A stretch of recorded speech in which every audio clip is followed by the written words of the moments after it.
Hello, everyone. My name is Robert Newkirk, and I'd like to welcome you back to our YouTube channel that's entitled Budgeting in Three Dimensions. Budgeting in Three Dimensions will give you the cornerstone of money management and finance. Budgeting in Three Dimensions is designed to erase the disease of financial illiteracy and provide you the skills and tools to fight the effects of capitalism and consumerism. Now, myself, I'm a former flight test engineer and pilot, also author and speaker, and I've written 4 books on self-help and finance to include Budgeting in Three Dimensions. And you can check them out at my website, which is robertnewkirk.com.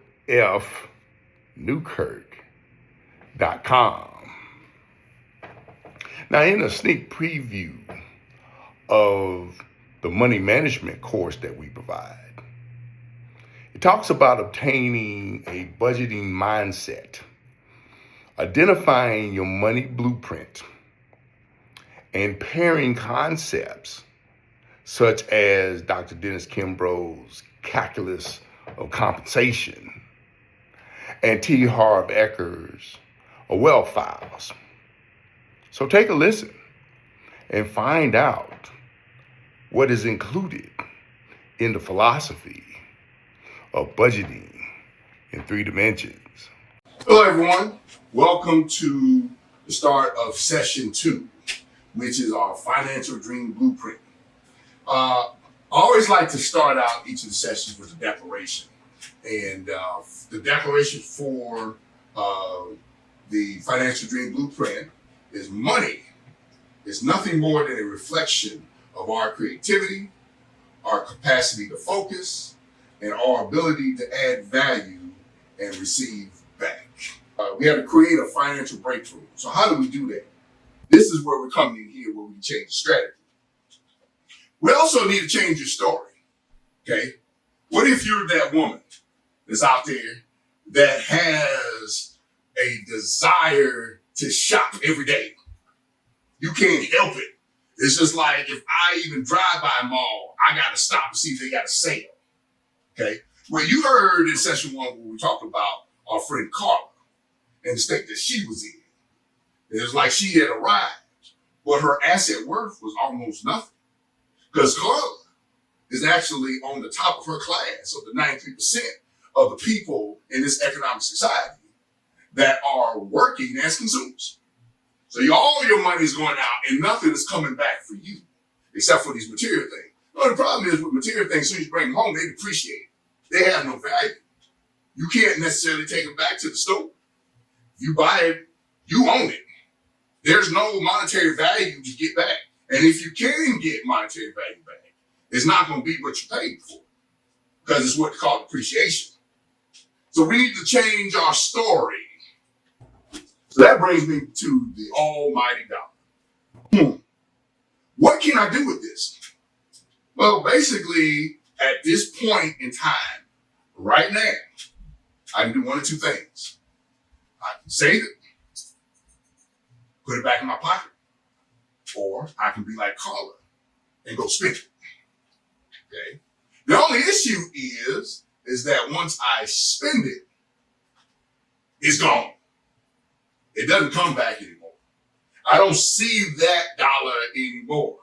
I have to go out and get me another dollar to put in my hand for the moment. A decision whether I save it or spend it. Okay. Now, let's say I still have my dollar and I decide I want to invest it. If I invest this dollar correctly, this dollar can all of a sudden become these dollars. And if you see it, if this $5 now become these $5, I have just doubled my investment. Well, what does that do? Okay. The key is I got to make a habit that every dollar that I spend needs to be an investment of some kind. Now, what would qualify as investment? Well, I got to eat. So I need to eat, so buying food may be an investment. I gotta have clothes, I gotta have shelter. So putting money into those things can be an investment. So now you have to determine what else is investment. It could be your children's education. Could be invest for retirement. So when I turn 65 years old, I don't have to work anymore. It could be a number of things that could be considered an investment. But you have to make that decision and you have to answer that question. Okay. So if I come in and out of this dollar, $5, I lose a quarter. That's 5%. What is it required now that I've lost 25 cents of this $5 bill? What is required for me to break even again? Well, I have to get 5% back. I have to gain 5% back in order to get it. That doesn't sound too bad. That ain't no big deal. I mean, it's easy to go out and get 5% back. But what happens if it's lose 25%? You look according to your chart in order to break even with, and now remember, it's with the money that I have left and the gains that I have to make on it to get back to where I was when I had this whole dollar. Okay? If I lose 30% of this $5 bill in order to get back to the $5 bill, I have to make a gain of 43%. Okay? What if I lose half of this dollar? Now I had $2.50. And now this is going to really make sense to you. If I lose 50% of this dollar, in order to get $5 back, I have to make 100% gain. Think about it. I only had $2.50. So I have to make a return of $2.50 on that $2.50 in order to get $5. That's 100% of what I have left to get back to this. Don't lose that money. What if I lose 90%? Oh my goodness. So if I lose 90% of this, about 50%, 50 cents, I got 50 cents left. 50 cents left. That's all I have. I lost $4.50 of this $5. All I have are 2 quarters. What is it going to take to get back to this $5? I got to make a 900% gain on my money just to break even. Where have you heard in the stock market of somebody making 900% over a course of a short period of time? Almost impossible. Don't lose that dollar. Which of the following would you take? Would you take $1,000 in cash?